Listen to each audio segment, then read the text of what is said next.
আসসালামু আলাইকুম। কেমন আছেন সবাই? আমি আলহামদুলিল্লাহ ভালো আছি। আমি আজকে আপনাদেরকে একটি ইন্টারেস্টিং জিনিস দেখাবো, তা হলো হলুদ গাছ। আমার মা গাছের গোড়ায় সবজির কাটা ফেলে দেওয়া অংশ দিয়ে রাখেন, সেখান থেকেই মূলত এই হলুদ গাছের জন্ম। এই যে মূলের মতো অংশটি দেখতে পাচ্ছেন, এটি হলো হলুদ। গাছের উপর অংশ যদিও শুকিয়ে গেছে।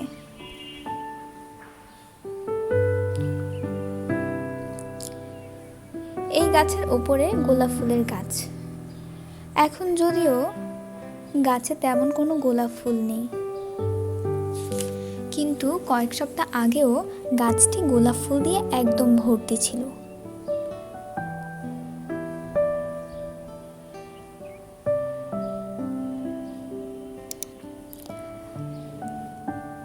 গোলাপ ফুলের জন্য গাছগুলোকে এত বেশি কালারফুল লাগছিল, দূর থেকেও ছাদের এই ফুলগুলো একদম স্পষ্ট বোঝা যাচ্ছিল।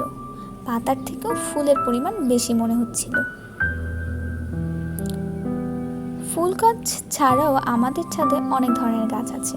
এই যে অ্যালোভেরা গাছ, আর এটা হলো রেন লিলি অথবা অনেকে ঘাস ফুল বলে, যদিও এখন ফুল নেই। আমাদের ছাদে অনেক ধরনের ঔষধি গাছও রয়েছে। এই যে এগুলো হলো পাথরকুচি পাতা। এই গাছের অনেক ঔষধি গুণ রয়েছে। আমার মা প্রত্যেক সিজনে চেষ্টা করেন কিছু সিজনাল সবজির গাছ বুনতে। এখন তো টমেটোর সিজন, তাই টমেটো গাছ বুনেছেন।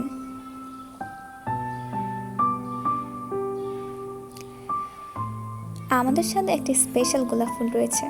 এই গোলাপের স্পেশালিটি হলো দুটি শেড করে হয়। আমাদের ছাদে অনেক গাছ রয়েছে, একদিনে তার সব গাছের বর্ণনা এবং দেখিয়ে শেষ করা যাবে না, তবে আমি চেষ্টা করছি। এই যে দেখতে পাচ্ছেন, এটা হচ্ছে কাঠলিচু গাছ, যদিও এখন কাঠলিচুর সিজন কিনা জানি না। এই যে মরে থাকা গাছগুলো দেখতে পাচ্ছেন, এগুলো হলো টাইম ফুলের গাছ, মরে গেছে। আমাদের ছাদে খেজুর গাছ রয়েছে। আমি কখনো খেজুর গাছের কাঁটা দেখিনি, কিন্তু খেজুর পাতার এই সামনের অংশটা এত বেশি সূচালো হয় যে কাঁটার চেয়ে কম না। এই যে লম্বা লাঠির মতো অংশটি দেখতে পাচ্ছেন, এটি হলো পাট গাছ। গতবার আমার আম্মু পাট বুনেছিল, সেখান থেকেই পাটখড়ি হয়েছে। এই যে হলুদ সুন্দর সুন্দর ফুলটা দেখতে পাচ্ছেন, এটি হচ্ছে টমেটো গাছের ফুল, আর এই বেগুনি ফুলটা হচ্ছে তুলসী পাতা গাছের ফুল। এই বনসাইটি আমি কার্জন হলের সামনে থেকে কিনেছিলাম, যদিও এটি ইনডোর প্ল্যান্ট, তবু আমরা বাইরেই বুনে রেখেছি। দেখতে কিন্তু খুবই সুন্দর লাগছে।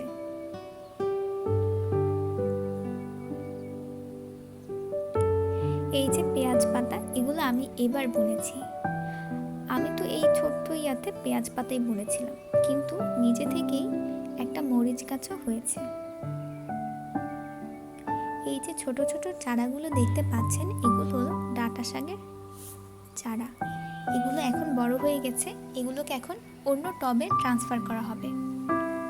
এই হলুদ সুন্দর ফুলটির নাম তো জানি না, কিন্তু দেখতে কিন্তু অনেক সুন্দর লাগছে। এই যে বড় জঙ্গলের মতো গাছটি দেখতে পাচ্ছেন, এটি হচ্ছে তেজপাতা গাছ। যদিও এই তেজপাতা গাছটি দেশি না, কিন্তু স্বাদে কিন্তু কোনো অংশে কম না। আমার আম্মু এই গাছ লাগানোর পর থেকে আর তেজপাতা কিনে খাননি।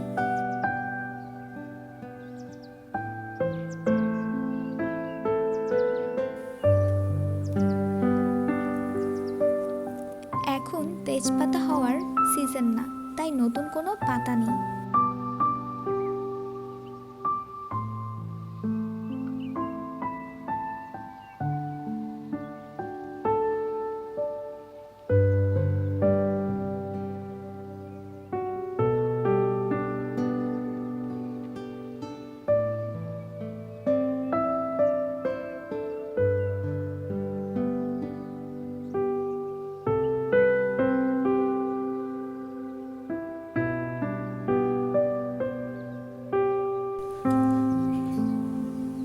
এই সুন্দর ফুলটির নাম ভুলে গেছি, কিন্তু দেখতে কিন্তু এটি অনেক সুন্দর। আমাদের পাশের বিল্ডিংয়ে কাজ চলছিল, তাই এতদিন মিস্ত্রিরা কাজ করছিল, তাই ছাদে ওঠার সুযোগ ছিল না।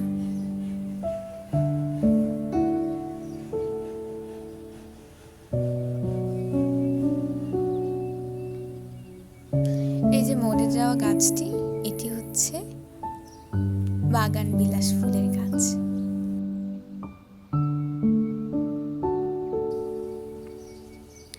এগুলো হলো তুলসী পাতা ফুলের বীজ। এখান থেকে আবার নতুন তুলসী পাতা গাছ হবে। সবাই ভালো থাকবেন, সুস্থ থাকবেন। আজকে এই পর্যন্তই। ধন্যবাদ।